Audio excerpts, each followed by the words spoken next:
기관 투자자가 가진 정보가 사실은 여러분의 거실 소파에도 똑같이 놓여 있다는 사실을 알고 계셨습니까? 월가의 애널리스트가 밤새 분석하는 정보보다 여러분이 오늘 퇴근길에 마주친 동네 매장 하나가 더 정확한 투자 신호일 수 있습니다. 지금 이 순간에도 수많은 개인 투자자들이 전문가만이 시장을 이길 수 있다는 잘못된 믿음 때문에 스스로의 가능성을 닫아버리고 있습니다. 오늘은 13년간 시장을 단 한 번도 진 적이 없었던 전설적인 펀드 매니저가 직접 밝힌 개인 투자자의 숨겨진 우위에 대해 낱낱이 풀어드리겠습니다. 이 내용을 끝까지 들으시면 왜 기관보다 개인이 오히려 유리한 위치에 서 있는지 명확하게 이해하게 되실 겁니다. 먼저 가장 충격적인 사실부터 말씀드리겠습니다. 기관 투자자들이 가진 정보와 개인 투자자가 접할 수 있는 정보 사이에는 사실상 큰 차이가 없습니다. 많은 사람들이 펀드 매니저들은 일반인이 절대 알 수 없는 고급 정보를 가지고 투자할 것이라고 생각하지만 실제로 현업에서 오랜 시간 일해본 전문가들의 증언에 따르면 그런 특별한 정보 격차는 거의 존재하지 않습니다. 오히려 공정공시 제도가 강화되면서 기업들은 모든 투자자에게 동일한 정보를 동시에 공개해야 하는 의무를 지게 되었고, 이로 인해 기관이라는 이유만으로 더 빠르거나 더 깊은 정보를 얻는 것은 점점 어려워지고 있습니다. 실제로 개인 전업 투자자로 활동하다가 이후 기관에서 자산을 운영하게 된 전문가들조차 두 영역 사이에 정보의 질적 차이가 크지 않다는 점을 솔직하게 인정하고 있습니다. 그렇다면 진짜 차이는 어디에서 발생할까요? 바로 투자할 수 있는 시점의 자유로움에서 갈립니다. 기관이 운용하는 주식형 펀드는 규정상 일정 비율 이상을 항상 주식으로 채워야 하는 제약이 있습니다. 시장이 과열되어 위험하다고 판단되더라도 자금이 들어오면 어쩔 수 없이 주식을 매수해야 하는 구조입니다. 더 큰 문제는 이런 자금이 주로 시장에 한껏 달아오른 시점에 몰려든다는 점입니다. 사람들은 주가가 많이 오르고 주변에서 돈을 벌었다는 소식이 들릴 때 비로소 투자를 시작하기 때문에 결과적으로 비싼 가격에 사서 비싼 값을 더 비싸게 만드는 악순환이 반복됩니다. 반면 개인 투자자는 본인이 투자하고 싶을 때 투자하고 시장이 두려워질 때는 잠시 쉬어갈 수 있는 완전한 시간적 자유를 가지고 있습니다. 이것이야말로 개인 투자자가 누릴 수 있는 가장 강력한 무기입니다. 여기서 또 하나 짚어야 할 부분이 있습니다. 어느 유명 펀드의 운용 수익률과 그 펀드에 실제로 가입했던 고객들이 시연한 평균 수익률 사이에는 상당한 격차가 존재했습니다. 펀드 자체는 꾸준히 우수한 성과를 냈지만 정작 그 펀드에 가입한 사람들의 평균 수익률은 펀드 수익률보다 훨씬 낮았습니다. 이유는 단순합니다. 소비자들은 펀드 수익률이 좋다는 소식이 알려진 뒤에야 가입하고 성과가 부진해지면 곧바로 환매해버리기 때문입니다. 이런 패턴은 개별 종목에서도 똑같이 나타납니다. 어떤 대형 우량주가 과거 수십 년간 수십 회 올랐다고 해서 그 종목에 투자한 모든 사람이 큰 부자가 되었을 것이라고 생각하면 큰 오산입니다. 안 좋은 시기에 사서 안 좋은 시기에 팔아버리는 사람들이 훨씬 많기 때문입니다.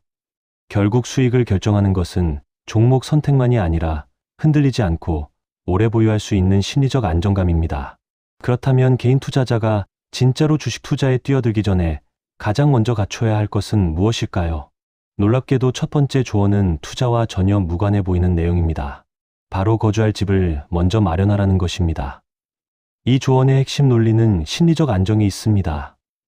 만약 집이 없는 상태에서 집을 살 돈을 마련하기 위해 주식 투자를 시작하면 마음이 조급해질 수밖에 없습니다.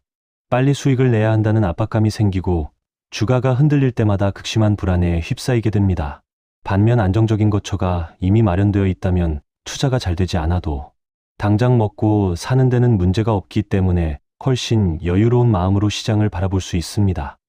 이것은 단순한 부동산 조언이 아니라 투자에서 가장 중요한 심리적 기반을 다지라는 깊은 통찰입니다. 두 번째 조언은 여유자금으로만 투자하라는 것입니다. 시장은 한 달 사이에도 절반 가까이 빠질 수 있고 또 단 두세 달 만에 수배로 뛰어오를 수도 있는 극심한 변동성을 가진 공간입니다. 만약 당장 써야 할 돈이나 빌린 돈으로 투자를 한다면 이런 변동성의 시기를 절대 버텨낼 수 없습니다. 실제로 시장이 급락한 시기에 큰 손실을 본 투자자들의 공통점을 살펴보면 거의 예외 없이 과도한 빚을 끌어다 투자한 경우였습니다. 빚을 내서 투자하면 주가가 더 떨어질 것이라는 확신이 있어도 반대 매매라는 강제 청산 시스템 때문에 본인의 의지와 상관없이 가장 싼 가격에 주식을 빼앗기듯 팔게 됩니다. 실제로 시장이 가장 깊은 바닥을 찍고 바로 다음 날 반등이 시작되기 직전의 빚 때문에 주식을 강제로 정리할 위기에 놓였던 사례들이 적지 않게 회자되고 있습니다. 이런 위기는 불과 하루 차이로 전체 자산을 송두리째 날릴 수도 있었던 아주 위태로운 순간들이었습니다. 그러니 절대로 감당할 수 없는 돈으로 투자해서는 안 됩니다. 세 번째로 강조되는 부분은 정말 의외입니다. 머리가 좋은 것보다 인내심과 상식이 훨씬 더 중요하다는 것입니다. 많은 사람들이 경제를 깊이 공부하고 복잡한 지표를 분석할수록 더 좋은 투자 결정을 내릴 것이라고 생각하지만 실제로는 정반대인 경우가 많습니다.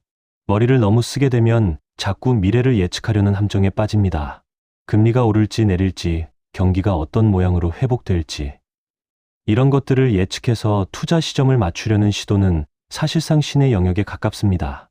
차라리 그런 복잡한 예측에 매몰되지 않고 내가 투자한 기업이 앞으로도 꾸준히 돈을 잘 벌 수 있는지에만 집중하는 것이 훨씬 더 단순하면서도 효과적인 접근법입니다. 투자는 지능지수로 하는 것이 아니라 상식으로 하는 것이라는 표현이 바로 여기서 나옵니다. 그러면 도대체 좋은 투자 아이디어는 어디서 찾아야 할까요? 가장 유명한 통찰 중 하나는 최고의 투자 아이디어를 찾을 수 있는 장소는 다름 아닌 우리 집 근처라는 것입니다. 매일 다니는 동네 슈퍼마켓이나 쇼핑몰에서 유독 사람들이 줄을 서서 사는 제품이나 매장을 발견했다면 그것이 바로 투자의 출발점이 될 수 있습니다.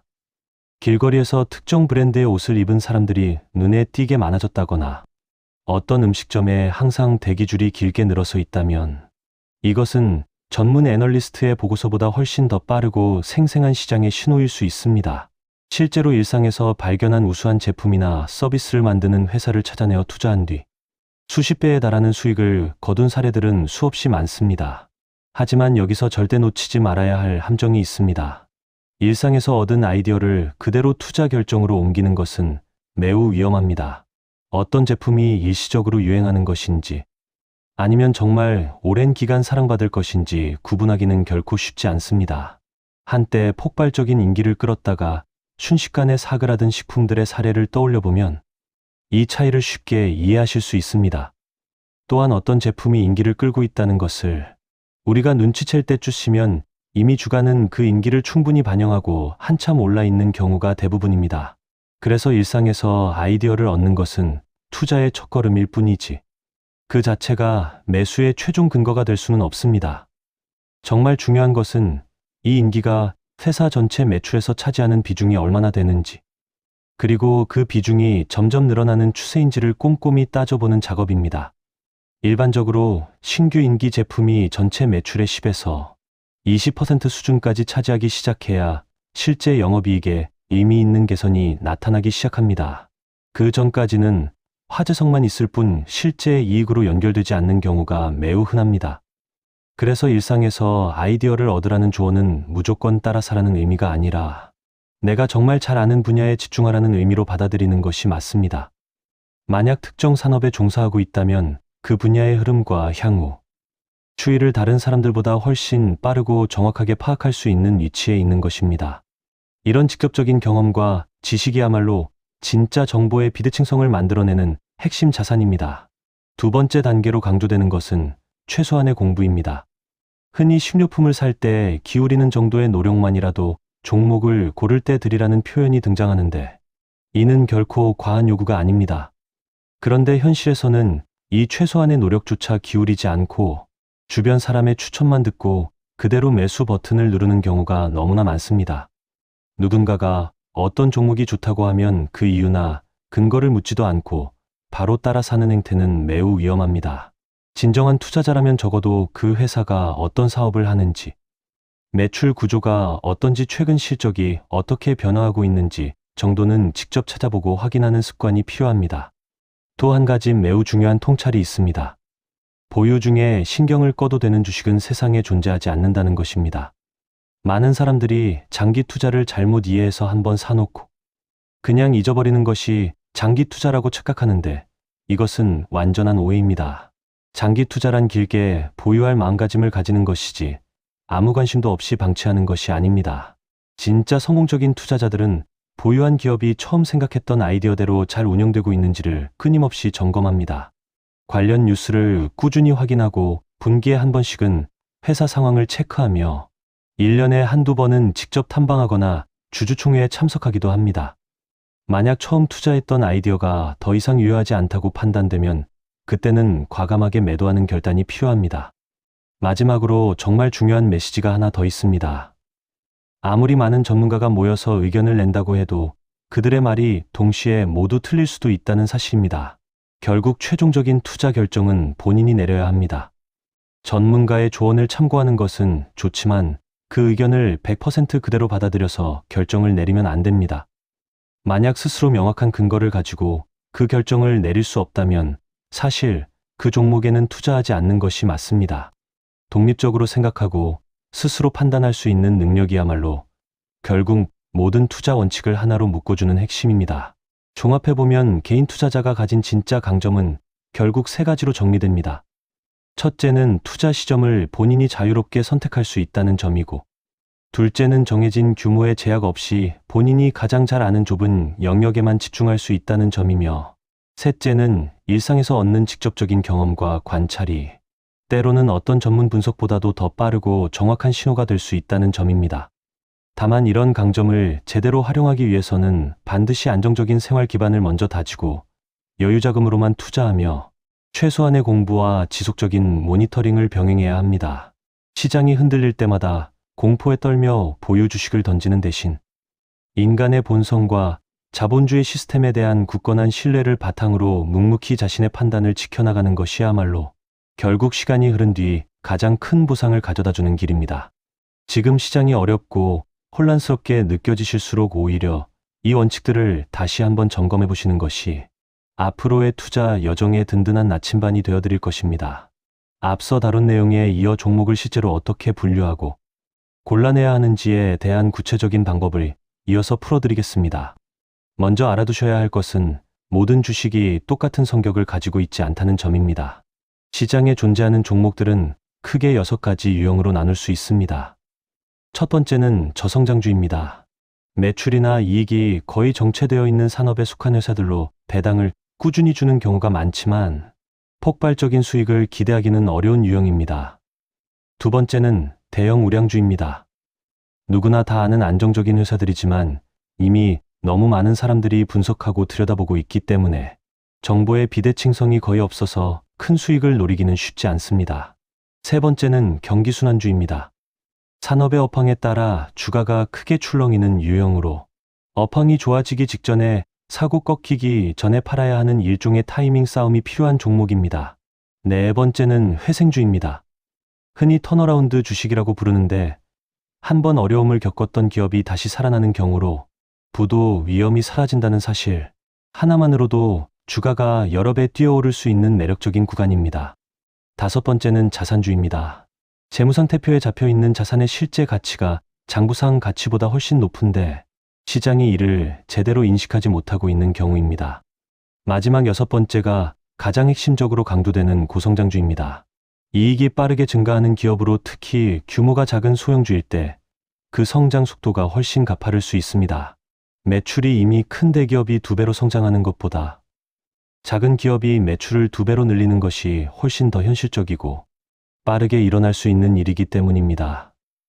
이렇게 종목을 분류하는 안목을 가졌다면 이제는 실제로 매력적인 종목이 가진 공통적인 특징도 함께 살펴봐야 합니다. 첫 번째 특징은 다소 의외인데 회사 이름이 따분할수록 좋다는 것입니다. 이름이 평범하고 사람들의 시선을 끌지 못하는 회사일수록 시장의 관심에서 비교적 자유롭기 때문에 저평가된 상태로 오래 머물러 있을 가능성이 높습니다. 반대로 화려하고 세련된 이름으로 바꾸는 회사들은 오히려 투자자들의 시선을 끌기 위한 마케팅적 의도가 숨어 있을 수 있다는 점을 경계해야 합니다. 두 번째 특징은 사업 자체가 따분하다는 것입니다. 누구나 쉽게 뛰어들 수 없는 진입장벽이 있는 지루한 사업일수록 안정적인 수익 구조를 유지할 수 있습니다. 세 번째는 사람들이 선호하지 않는 분야의 사업이라는 점입니다. 다들거리는 사업일수록 경쟁자가 적어 안정적인 지위를 누릴 수 있습니다. 네 번째는 기업 분할이 이루어진 회사입니다. 큰 기업에서 사업부가 분리되어 나오는 과정에서 그동안 가려져 있던 가치가 드러나는 경우가 많기 때문입니다. 다섯 번째는 성장이 정체된 산업에 속해 있다는 점입니다. 산업 전체의 성장이 멈췄다고 평가받는 분야에는 새로운 경쟁자가 진입할 이유가 없기 때문에 그 안에서 살아남아 확고한 지위를 차지한 기업은 오히려 안정적인 점유율을 바탕으로 의외의 호황을 맞이할 수 있습니다. 그리고 자사주를 매입하거나 회사 내부 관계자가 자신의 주식을 추가로 매수하는 회사도 긍정적인 징후로 꼽힙니다. 반대로 반드시 경계해야 할 유형도 명확하게 정리되어 있습니다. 첫 번째는 우량하다는 이유만으로 지나치게 비싼 가격에 거래되는 주식입니다. 좋은 회사라는 평판이 이미 주가에 충분히 반영되어 있다면 추가적인 수익을 기대하기 어렵습니다. 두 번째는 사업 다각화가 지나치게 진행된 기업입니다. 이는 본업에서 벌어들인 자금을 전혀 관련 없는 신사업에 무분별하게 투입하는 경우로 결국 자기 자본이익률이 떨어지고 기업의 핵심 경쟁력이 희석되는 결과로 이어집니다. 경영진이 회사를 키우는 데만 집중하다 보면 정작 주주의 이익은 뒷전으로 밀려나는 부작용이 생길 수 있습니다. 세 번째는 은밀한 소문을 통해 알게 된 종목입니다. 누군가가 본인에게만 알려준다는 정보는 이미 다른 많은 사람들에게도 똑같이 전달되었을 가능성이 매우 높습니다. 진짜 가치 있는 정보는 화려한 소문이 아니라 본인이 직접 현장에서 관찰하고 체득한 경험에서 나옵니다. 네 번째는 이름이 지나치게 세련되고 멋진 주식입니다. 이는 앞서 언급한 따분한 이름의 정반대, 개념으로 화려한 이름 뒤에 실속이 부족한 경우가 종종 발견됩니다.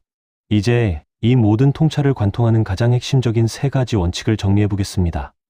첫 번째 원칙은 결국 주가는 이익의 함수라는 것입니다.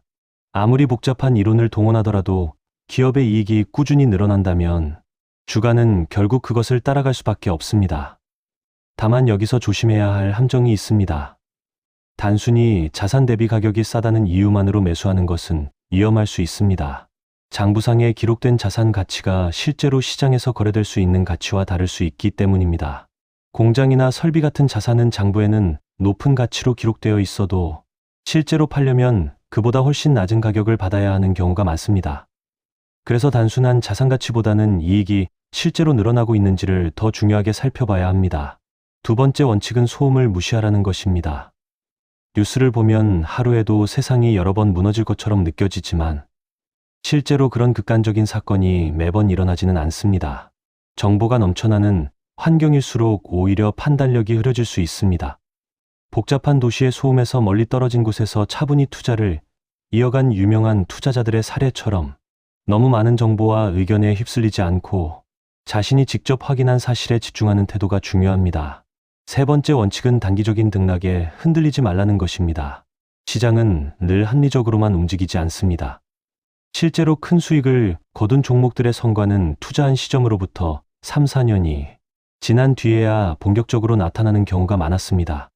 지금 당장 눈앞의 등락에 일일이 반응하기보다는 충분한 시간을 두고 기업의 본질적인 성장을 기다리는 인내심이야말로 장기적으로 가장 큰 보상을 가져다주는 태도입니다. 다만 이러한 화려한 성과의 배경에는 시대적인 행운도 어느 정도 작용했다는 점을 균형 있게 짚어볼 필요가 있습니다.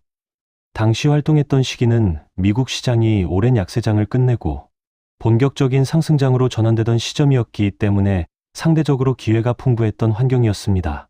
또한 운용하던 펀드의 규모가 점점 커지면서 후반부로 갈수록 시장 평균을 뛰어넘는 초과 수익을 내기가 점점 어려워졌다는 점도 솔직하게 짚어볼 만한 부분입니다. 이는 거꾸로 생각하면 개인 투자자가 가진 또 하나의 강력한 장점을 보여줍니다. 운용 규모가 작을수록 더 유연하고 기민하게 움직일 수 있고 소형주처럼 큰 자금이 들어가기 어려운 영역에서도 자유롭게 기회를 포착할 수 있습니다. 결국 개인 투자자는 시간의 자유와 규모의 유연함이라는 두 가지 강력한 무기를 동시에 손에 쥐고 있는 셈입니다.